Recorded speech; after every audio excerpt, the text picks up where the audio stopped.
Seja na cidade ou na rodovia, a rede de postos Contorno oferece o melhor para você, com 10 postos em Ponta Grossa e região. Combustível de alta qualidade, estruturas completas e o melhor preço. Rede de postos Contorno, o melhor para você.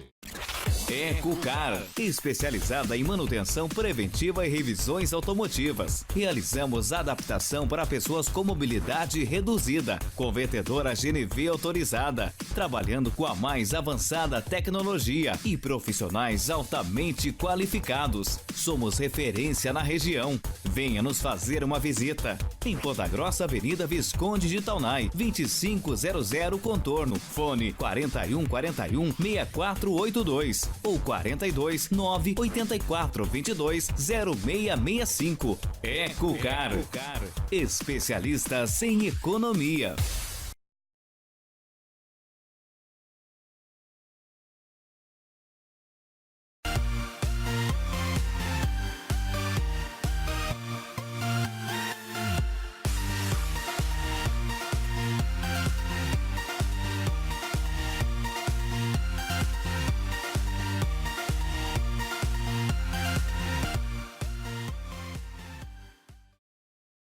Olá, Orlã, olá pessoal, e o Culturação está começando. E no programa de hoje teremos várias atrações e uma reportagem super deliciosa, não é, Orlã? Exatamente, Mário, uma deliciosa reportagem. E o que seria, hein? Seria sobre a origem e a cultura do hambúrguer. Que maravilha! E também vamos ter um bate-papo com o escritor Elton Costa, falando de sua mais nova obra. E também, na parte musical, teremos o mirim Vitor Nascimento. Além dos quadros de cinema com Matheus Pitella e também o Direito em Ação. Fique ligado que o Culturação está começando.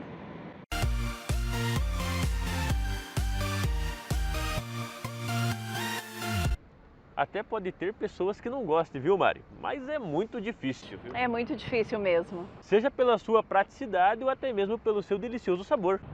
É que na realidade o hambúrguer já caiu no gosto de muitos brasileiros. Verdade. Bom, assistam então essa matéria sobre a origem do hambúrguer. Programa Culturação, escutando os pontagrossenses, sabendo um pouco mais da cultura do hambúrguer, e estamos com a Laila.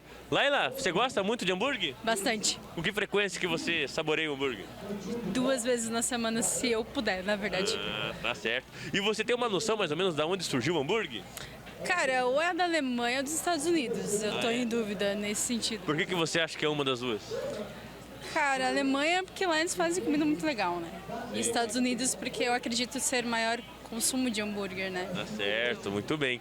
E nesse final de semana, nessa semana, já tá preparando hambúrguer em casa para chamar os amigos? Na verdade, amanhã eu vou comer um, então...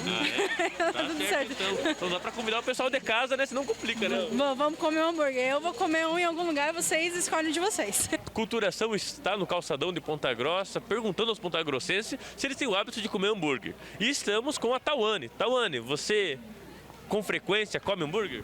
Mais ou menos, mas eu gosto bastante. Gosta, mas não come todo dia? Não. Por quê? Faz mal, né?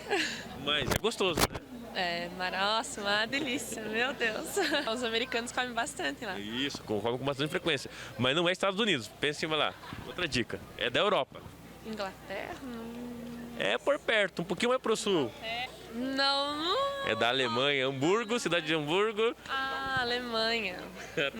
Ana Maria, você gosta de comer bastante hambúrguer? Gostar eu gosto, mas eu não como muito por causa que eu tenho colesterol muito alto e sou proibido de comer. Você tem uma noção de onde que surgiu o hambúrguer? Não tenho noção. Hoje o Culturação vai trazer uma história de um dos pratos mais saborosos e amados por pessoas do mundo todo. O hambúrguer.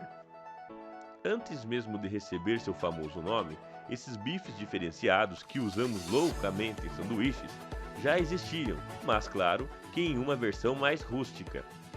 Dizem que os primeiros hambúrgueres foram originados devido aos costumes nômades dos tártaros, no século XII e XIII, de carregar a carne crua embaixo das selas de seus cavalos.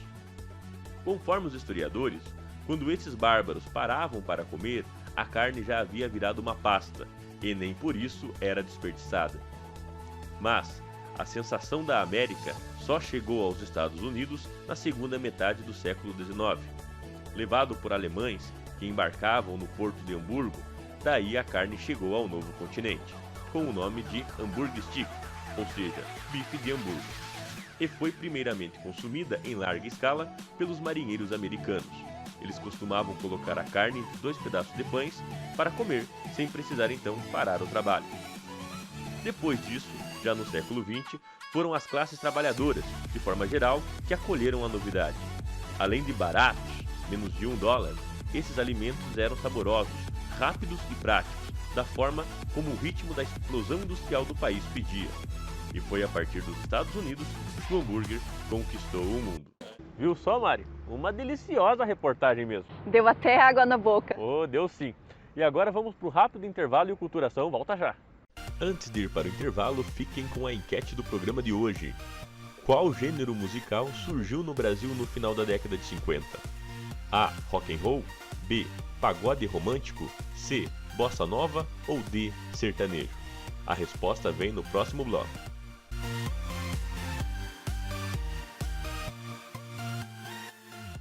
Seja na cidade ou na rodovia, a rede de postos Contorno oferece o melhor para você, com 10 postos em Ponta Grossa e região. Combustível de alta qualidade, estruturas completas e o melhor preço. Rede de postos Contorno, o melhor para você. Ecocar, especializada em manutenção preventiva e revisões automotivas. Realizamos adaptação para pessoas com mobilidade reduzida, convertedora GNV autorizada, trabalhando com a mais avançada tecnologia e profissionais altamente qualificados. Somos referência na região. Venha nos fazer uma visita. Em Ponta Grossa, Avenida Visconde de Taunay, 2500 Contorno. Fone 4141 6482 ou 42 984 22 0665. Ecocar, especialistas em economia.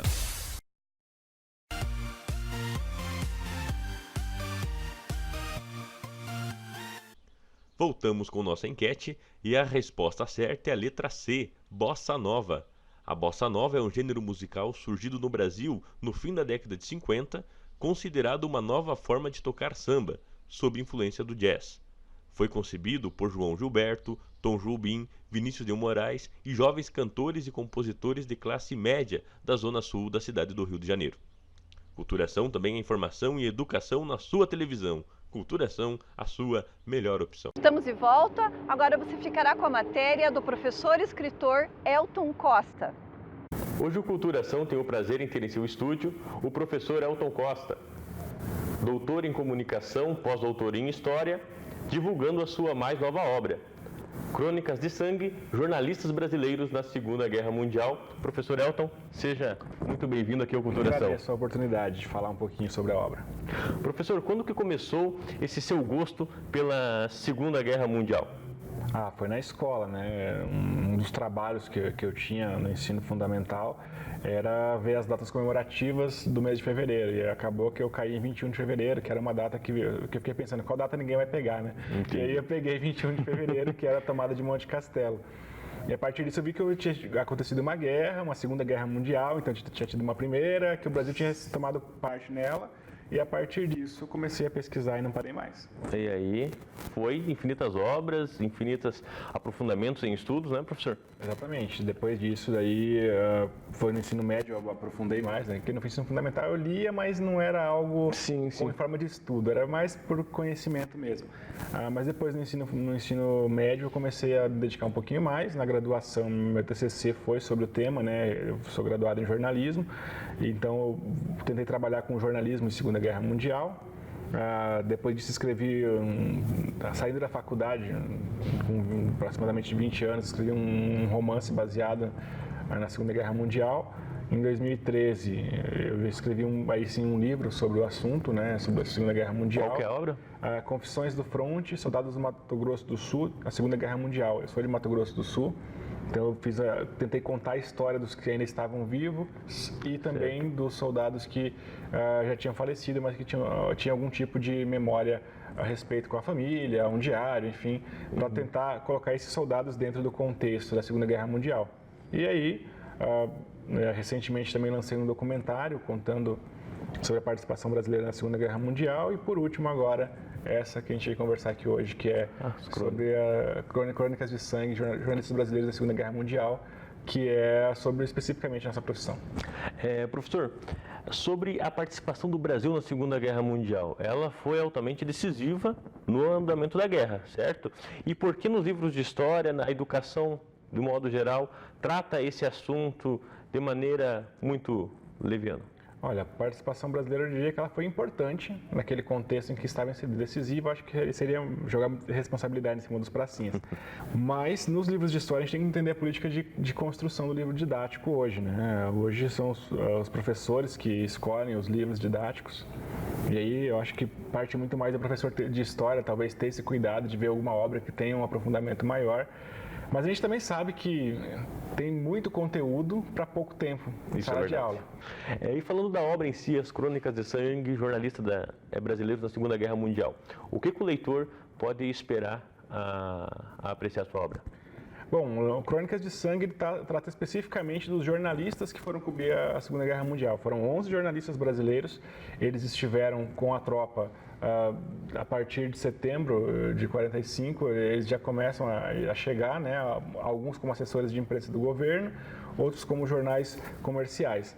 E nesse processo que eles estão chegando, eu tento contextualizar essa participação deles como dentro do contexto das batalhas. Então a gente vai ter casos aí de jornalistas acompanhando as batalhas muito de perto, né? E o legal da nossa profissão é que, ao contrário do soldado, a gente ia sem arma. Nossa arma era a palavra, né? Nem faca você não podia levar. Se você fosse pego com uma faca, você poderia ser considerado um espião e poderia ser fuzilado, né? Então você tem esses jornalistas combatendo com as palavras, né, para combater o nazifascismo, acalmando quem ficou no Brasil e motivando quem está combatendo. Isso é interessante, né? Tinha que ter um meio termo ali. Exatamente. Você consegue fazer com que quem está no Brasil tenha notícia do parente que está lutando e tudo mais, e quem está lá você consegue motivar ele para que ele continue combatendo, né? Então, eu acho que nesse sentido, nossa profissão ele tem esse papel. E o livro ele traz essas histórias, esses 11 jornalistas dentro do fronte italiano, né? Correndo atrás de notícias para mandar para o Brasil e para motivar esse combatente na Itália. Muito bacana. Fica a dica cultural aí, Crônicas de Sangue, jornalistas brasileiros na Segunda Guerra Mundial. E como faz para o público ter acesso a essa obra, professor? Bom, esse livro está disponível na versão online, na versão PDF, para você ler no celular, para você ler no tablet, e também tem a versão impressa. Você encontra no Clube de Editores, né? No Clube de Editores você vai encontrar, é só digitar lá o nome do livro ou digitar o meu nome, Elton Costa, que você aparece as duas versões para você adquirir. Está feito o convite, então. Dica cultural aqui do Culturação, Crônicas de Sangue, jornalistas brasileiros na Segunda Guerra Mundial. Professor, foi um prazer ter vocês. As portas sempre estarão abertas para você, também para a Unicecal. O professor Elton é coordenador de jornalismo da Unicecal, não é, professor? Então, as portas estarão sempre abertas. Eu agradeço a oportunidade e eu acho que esse assunto, o leitor, eu espero que ele goste do livro, porque é um assunto bem interessante. Importante essa matéria do Elton Costa, trazendo a vida dos jornalistas brasileiros lá na Segunda Guerra Mundial. Realmente um cunho cultural muito grande. Muito grande mesmo, muito importante para o nosso conhecimento, para nós relembrarmos, né, essas origens.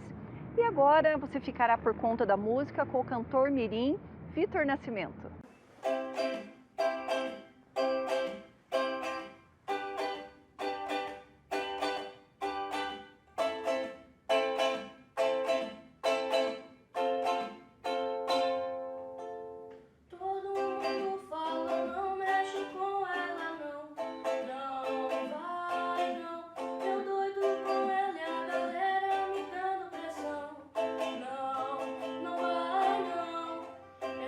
Desistir.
Tá aí, o garoto mandou super bem, né, Mari? Super bem, Irla, super bem. Bom, pessoal, vamos agora para um rápido intervalo e voltamos já já. E antes do intervalo, segue mais um quiz do Culturação. A pergunta agora é: qual é a cidade mais antiga do Paraná? A capital Curitiba? B, Paranaguá? C, a cidade de Castro? Ou D, Guarapuava? A resposta vem no próximo bloco.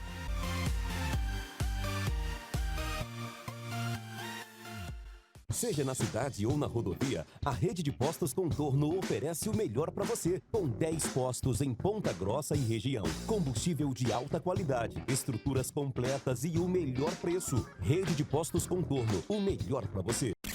Ecocar, especializada em manutenção preventiva e revisões automotivas. Realizamos adaptação para pessoas com mobilidade reduzida. Convertedora GNV autorizada. Trabalhando com a mais avançada tecnologia e profissionais altamente qualificados. Somos referência na região. Venha nos fazer uma visita. Em Ponta Grossa, Avenida Visconde de Taunay, 2500 Contorno. Fone 4141 6482 ou 42 984 22 0665. Ecocar, especialistas em economia.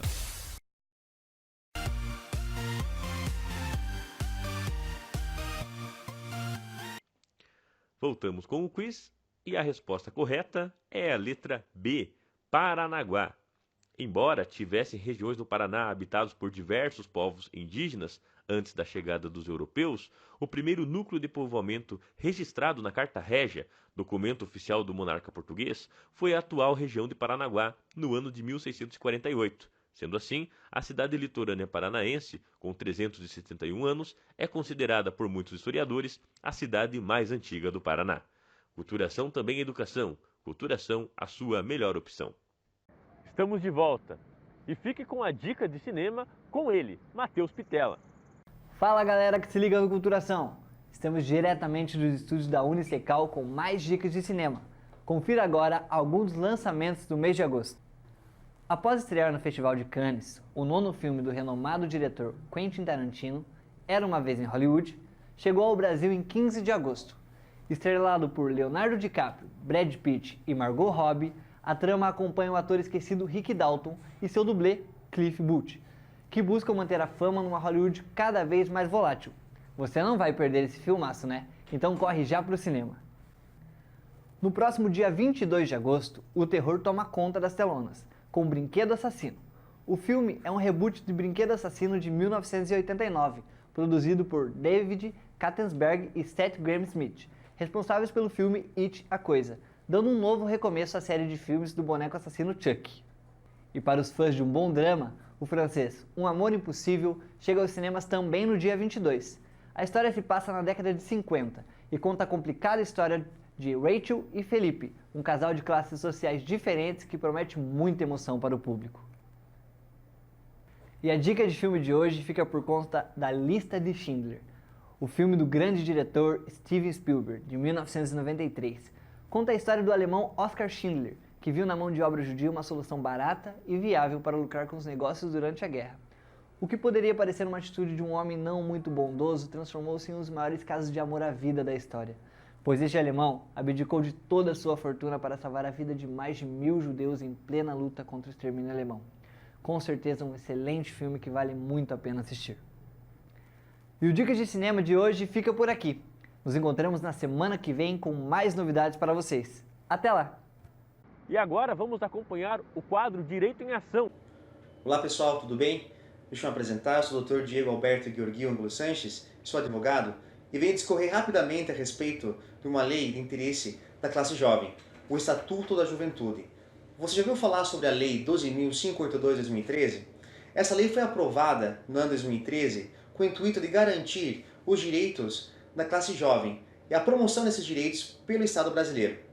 E quais direitos seriam esses? Direito ao estudo, à educação, à saúde, à cidadania, à participação política. E quem são as pessoas amparadas por esse estatuto? São as pessoas que possuem idade entre 15 a 29 anos. Não podemos esquecer também que o maior princípio contido nesse estatuto é a valorização da classe jovem e da sua participação política efetiva no Brasil. Podemos também falar a respeito de alguns benefícios também que a lei traz a respeito de gratuidades. Gratuidade em transporte interestadual para jovens de baixa renda, bem como também para a meia entrada em espetáculos esportivos e também culturais. Lembrando também que essa lei está em consonância com a Constituição Federal e com os ditames internacionais e com a ONU. Bom, por hoje são essas informações que temos e até uma próxima. E o nosso programa está chegando ao fim, né, Orlan? Verdade, Mari. Mas prometemos voltar semana que vem com mais informações de cultura aqui na TVE, a TV dos Campos Gerais. Culturação, a sua melhor opção.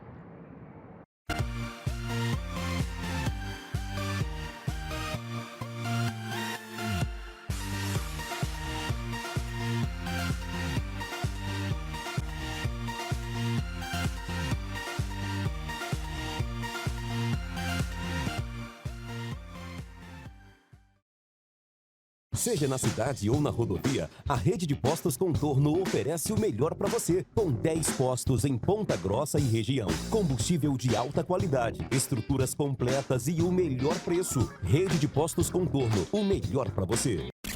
Ecocar, especializada em manutenção preventiva e revisões automotivas. Realizamos adaptação para pessoas com mobilidade reduzida. Convertedora GNV autorizada. Trabalhando com a mais avançada tecnologia e profissionais altamente qualificados. Somos referência na região. Venha nos fazer uma visita. Em Ponta Grossa, Avenida Visconde de Taunay, 2500 Contorno. Fone 4141 6482 ou 42 984 22 0665. Ecocar, especialistas em economia.